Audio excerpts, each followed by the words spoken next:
Hello, my name is Nick Hackworth, and today I'm going to teach you how to build a POCO class. The first step in building a POCO class is to have the fields.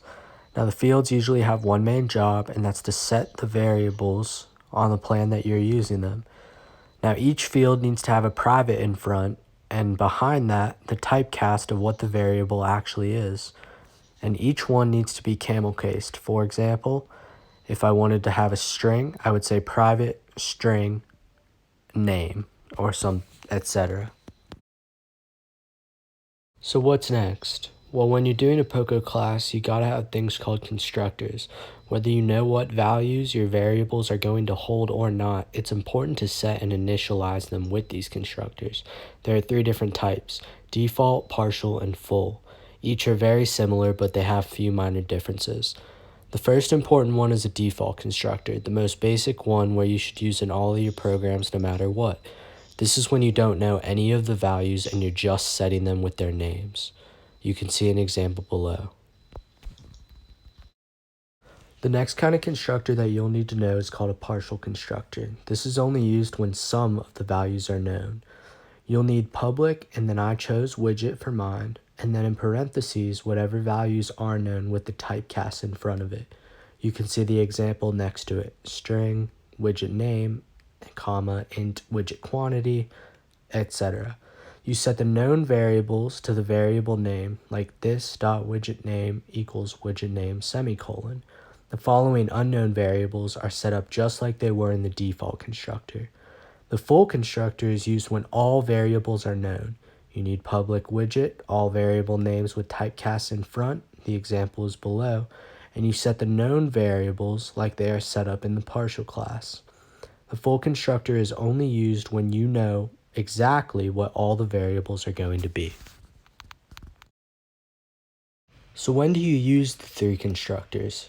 Well, in most small programs, you can use one or two, but in a larger one where the values may change, you need to use all three in case you want to change it later in the main class, or maybe print another one. In this course, CSA, you need to use all of them or else there will be a significant point deduction. Getters and setters are one of the most important pieces that you have to have in your POCO class. They're used to call and name variables when printing them in the main class. One getter and setter for each variable in your field. Keep in mind that they will not run if the variable is not in a field. Use certain keywords to set them in the getters and setters. Use return this to set up in the getter, and you can see an example to the side.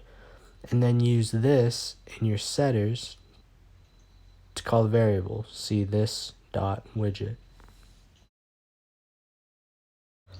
Now override is an easier way to create a set prompt for your chosen information to print out. You can shape it in this portion of the code so you don't have to be printing it multiple times and you wouldn't need to type it out more than once. You can see an example of mine below. Now that the majority of the POCO class is finished, it's time to call and test it out in the main class. The main class is where you will call the variables and it will print out the information you put. You set the values of the variables in this class and can change them accordingly. Each time you want to print a new multiple value, you will type the name of your item and increment it by 1 each time you make one. The POCO class is officially finished and ready for some running. If you follow the steps in order, there should be a basic strong class that can be built on to make some very interesting things. Over time, people start out with POCO classes, learning them fast and very well.